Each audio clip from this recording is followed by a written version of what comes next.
In most African countries, pretty much everyone employs a domestic worker, is related to a domestic worker, or is a domestic worker. 3 years ago, I reported on the plight of these workers and followed the lives of housegirls Scovia, Mercy, and Esther.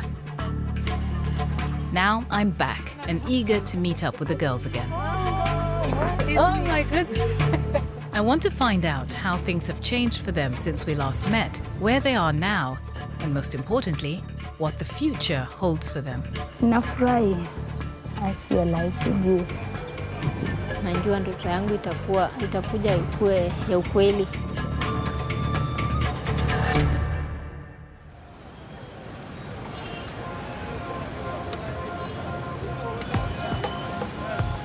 My first stop is Kampala, capital of Uganda, and my first task, to reacquaint myself with the original Housegirls film, which resonated with millions of viewers across Africa.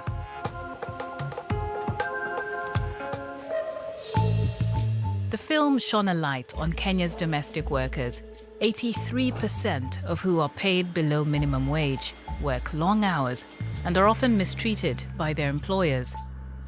The 3 girls I followed each had their own issues. Mercy was involved in a court case after accusing her employer of cruelty.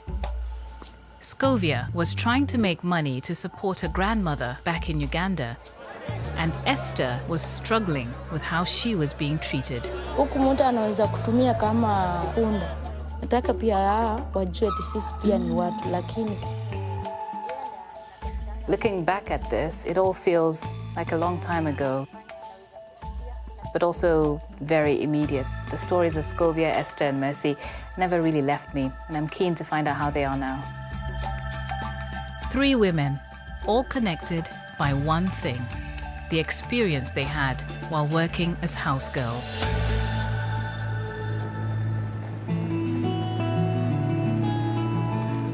I'm heading to Busia, in the far east of Uganda, close to the Kenyan border. And I'm going back to school. I've not seen Scovia in school since we dropped her here a few years ago, so I'm really excited to see how she's doing. Hi, Scovia. Nice to see you. Nice to meet you. Oh my goodness, it's been a long Scovia managed to escape domestic work, and with the help of a charity and Bettina Natumanya, the school's deputy, was able to resume her studying. So this is your bed, Scovia. Yes. This is where you have to get up at 3 in the morning because you're preparing for exams. Yes. Is it very different from home? Yes. Because here at school, most of my friends are here. But for there at home, I don't have friends. I like studies. But it hasn't been all plain sailing. There was the little matter of the COVID-19 lockdown to deal with. How did it affect you? I got pregnant. But the grandma advised me as when I gave birth, then I get back to school. And why was that so important for you to come back to school? I just want to be a responsible mother so that I can take care of her. Having a baby hasn't stalled Scovia's progress. She got the challenge of being pregnant. She didn't abort. She said, no, I'm going to produce this child and I'm going back to school. She has a dream. Remember, you found her doing domestic work. She did not like it, but she went to look for money to support her. She wants to pursue the law. Why do you want to be a lawyer? You know, in our community, men, they mistreat their wives. So when I become a lawyer, maybe I can protect them and that. From where she began from, now where she is, there is hope that she's going to make it. I'm so proud of how well Scovia's doing, in spite of the difficulties she's endured. But now, I want to get back on the road to catch up with another former house girl. It's been about 3 years now since the last time I saw Esther. We've stayed in touch, but that doesn't come close to seeing the person. And I am a bit worried because of just how badly the odds were stacked up against her. So I just don't know what we'll find. Esther lives in Namunyu, a small village around 2 hours' drive from Scovia. Oh, thank you. Is it you? Oh my goodness. You're most welcome. Thank you. Hey. Hi. The family have a small plot of land that's keeping them fed and allowing them to make some money. Sasa hapa ni mahindi na maragwe tu ndio tunalima. Kwa hiyo inasaidia na chakula. I can see how close Esther is to her family and why she was so desperate to leave Nairobi and come home. Are you glad you came home? Nasikia raha nikikaa home. Sasa at least nikikuwa home sometimes nafurahi than nikikuwa huko Nairobi kama sina kazi.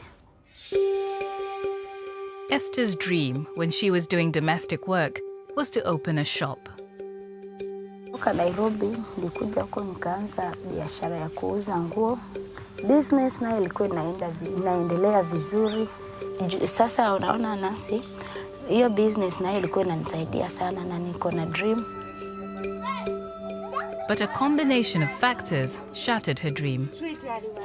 Kwanza babangu ndiye alikuwa mgonjwa. Sasa pesa yenye nilikuanga naye nikamsaidia nikampeleka hospitali. Mamangu naye akapata shida ya miguu, tukampeleka huko kwa askani wakasema na corona naye vile ilikuwa tunafunga mapema. Sasa kazi naye ikaharibika tu hivyo, lakini sasa nakaa hivi nafikiria sasa. And then, like Scovia, Esther became pregnant. So how do you generally feel about the fact that you're pregnant? Nafurahi. Sio rahisi juu imekuwa ngumu sana upande yangu nikiwa na mimba hivi. It worries me that even though Esther's no longer working as a domestic, she's still facing difficulties in her life. The same cannot be said for the final former house girl, who's truly thriving. And to meet her, I'm heading to the shores of Kenya's Lake Naivasha. Mercy. Mambo. Hi. Nice to see you. Mercy has been training to be a chef. Now she's working full-time, managing a holiday home in this popular tourist destination. I could see you look much happier here. Happier than the last time I saw you, for sure. I was not very happy, but right now, I am very happy.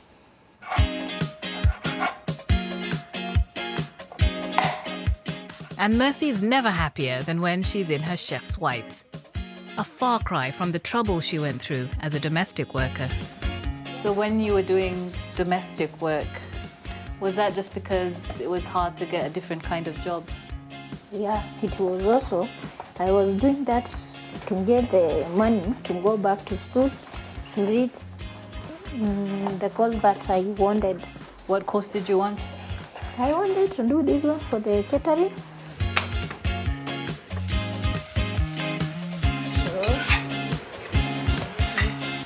Sitting down to Mercy's delicious cooking, She's ready. I'm delighted to see just how far she's come since we last met.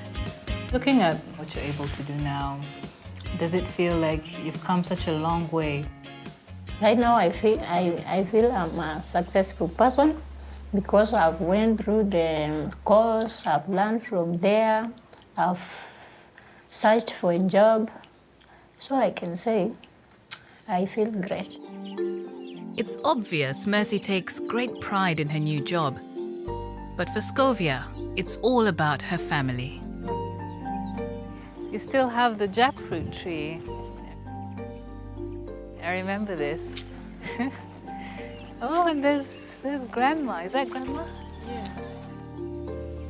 Scovia's parents died when she was still little, leaving her grandmother to raise her.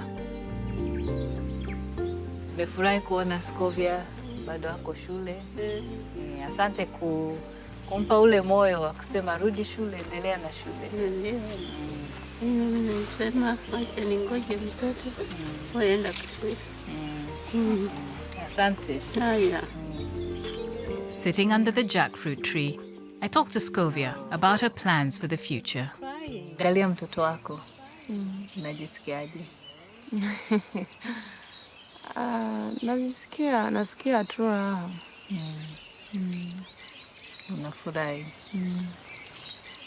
I think, when I saw you in your school uniform, I was really impressed because when I met you, you'd gone to Kenya because you wanted to get the money to go back to school. Being a domestic worker was not your goal. School was your goal. You can't just get a good job when you never went to school. I just want to be a responsible mother. I don't want to be given everything. What do you dream of doing? I want to help those orphans, those disadvantaged children.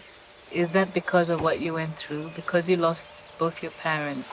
Because there are some children who never even went to school because they lost their parents. So that's why when I get a job, I also support the orphans so that they achieve on their education. She's doing well and getting support with her studies, but Scovia is one of the lucky ones.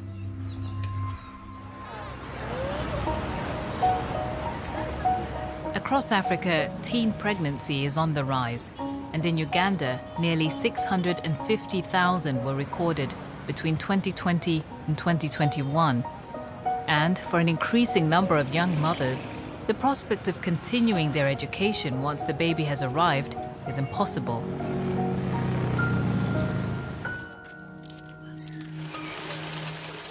For some, though, there is hope. This is lovely. I mean, I wish it could fit me. Give me that one. In Lira, in the north of the country, Simon Ogwang runs a charity training teenage mothers on how to become seamstresses. 3 months. So you learned to make this in 3 months? Yeah. That's impressive. Very stylish. So this for babies. So what's the whole aim behind this, of teaching the girls these design skills in the first place? These girls, they are unable now to continue with their education. What we can give them for them to compete is specialized designs. It's a bit unique and competitive compared to other producers of clothes that they will go and meet in the community or in the market. That makes a lot of sense. But you said many of these girls aren't able to continue with going back to school, so this makes this really important. It makes it important because they have no access to education. What else can they do? Did the problem of teenage pregnancy get a lot worse in the COVID pandemic period? During the pandemic periods, we reached a lot of teenage pregnancy. And they closed down the schools, and this girl stays out. Girls are vulnerable. Some of them are at risk. But why is it so difficult for these young mothers to continue their education? So do schools send girls away when they get pregnant? They don't send away, but the girls feel it's hard to stay at school. They still have that stigma. People still point at their back. Like, this is the girl who was raped. This is the girl who was done this and that. So that person tomorrow will feel so bad to come back to school. Do most girls who get pregnant go back to school, or do they just give up completely? Most of the girls that get pregnant, they don't go back.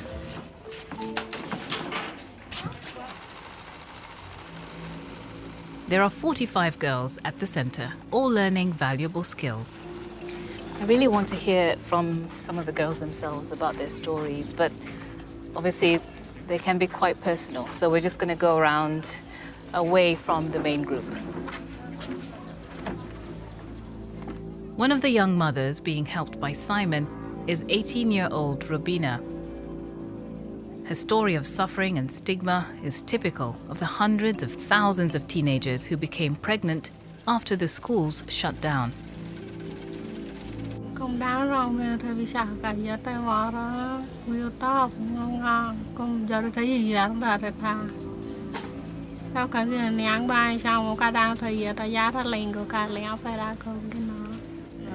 hope you know you're not any of those things that they say.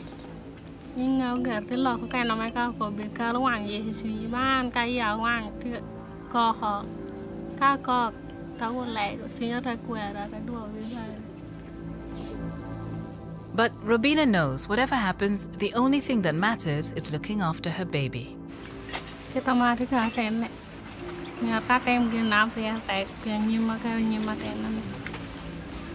Has this helped, being here with the other girls, learning a new skill?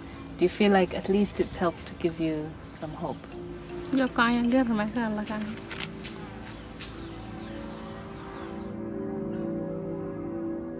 While Simon tries to help the young mothers in Lira, back in Namunyu, one expectant mother is trying to help herself.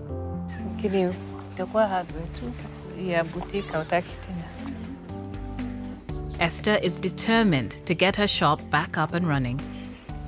Ya boutique yenye unajua tumenunua nguo hii na hii, kama huku unaweza enda Kampala, hizo ndio Zile mpya. Zile mpya Kampala ndio bei nzuri.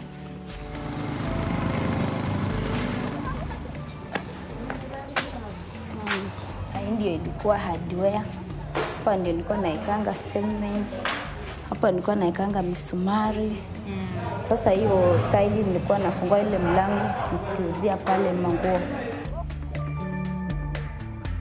At its height, the shop was thriving. It's hard to imagine that now, looking at the place. Unajisikiaje ukija hapa kwa sababu ilikuwa biashara yako, lakini sasa hamna kitu? Sasa nasikia vibaya juu siwezi fungua biashara. Lakini pia una hiyo hope kwamba utafungua tena biashara. Niko na hiyo hope juu tumeweka shamba yetu kwa market. Mungu akitusaidia tupate mtu mwenye atanunua. Baba anaweza nipatia pesa ndogo na nianze nayo na biashara ndogo. It's not going to be easy for Esther to get things back how they were, but I get the sense she's determined to succeed. It's really nice to see that you've come this far, and I know you have that never give up spirit. Niko na dream nikirudisha biashara yangu itakuwa mzuri. With Esther's baby due any day, all I can hope for is that everything works out for her.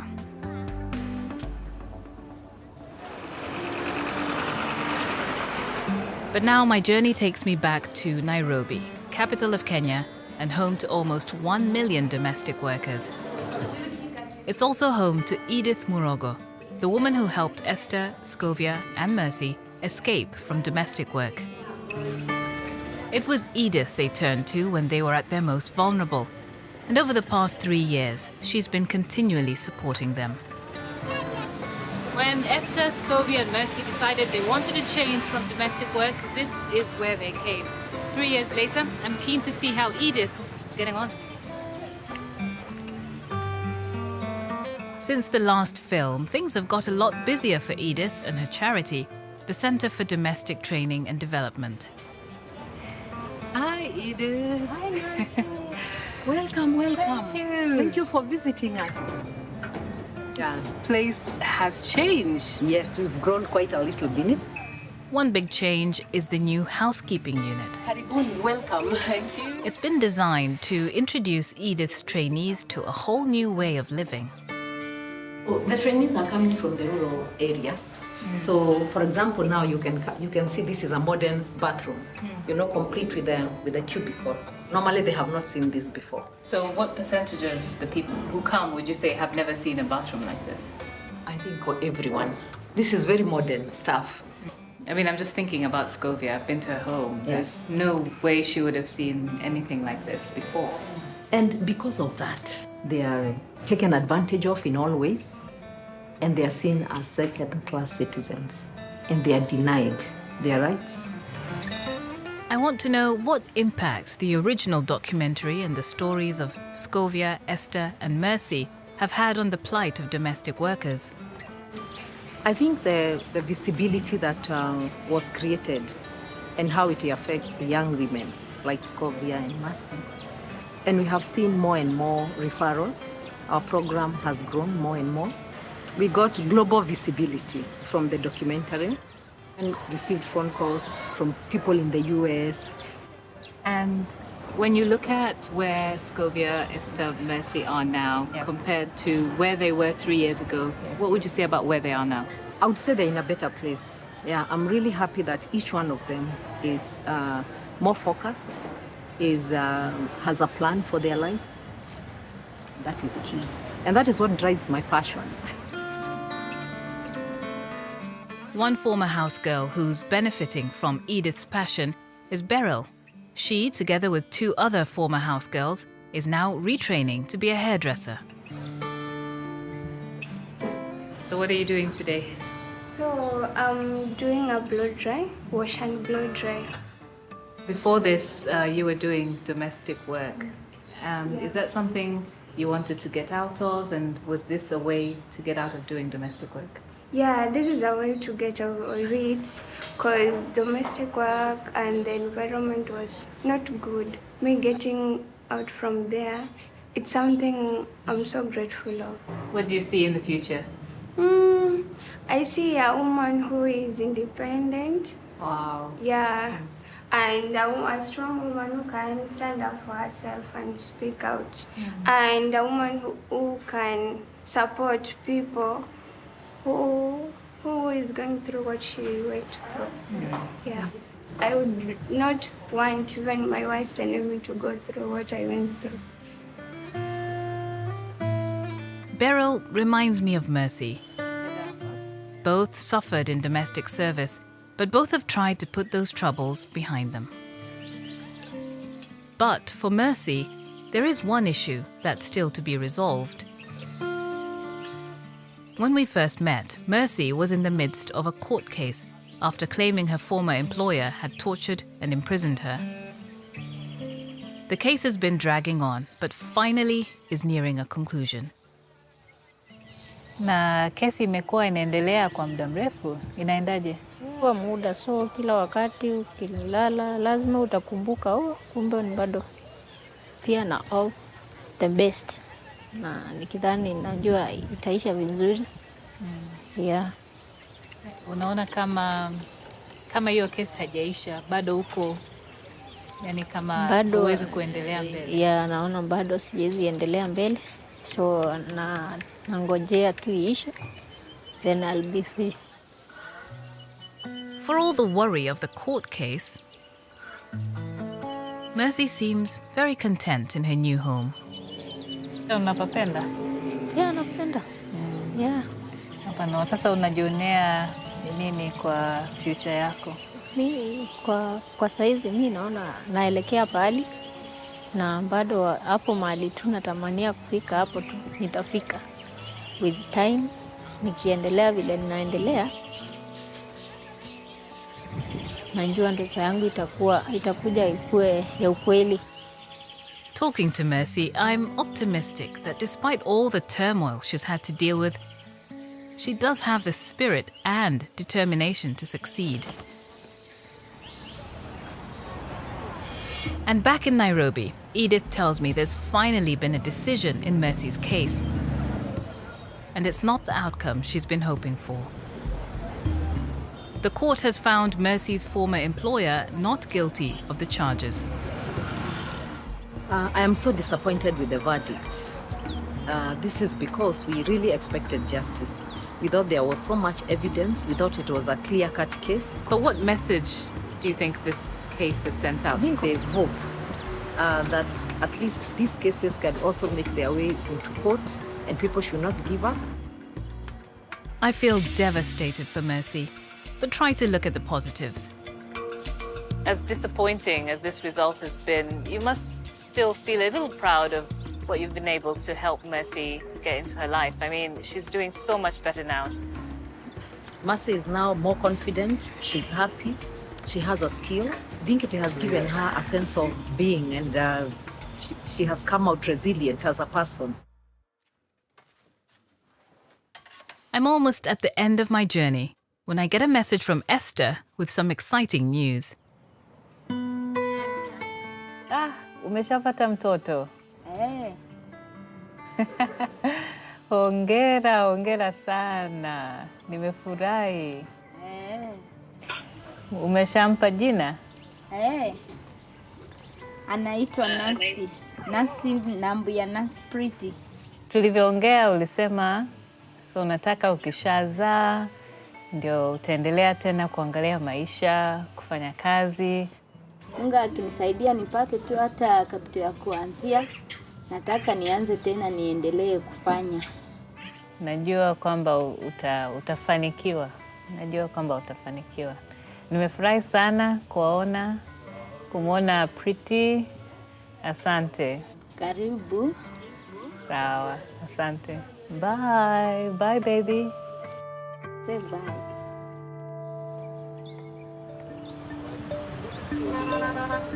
These women have come a long way since I first met them 3 years ago. Esther's now a mother. Scovia is back at school. And Mercy is a qualified chef.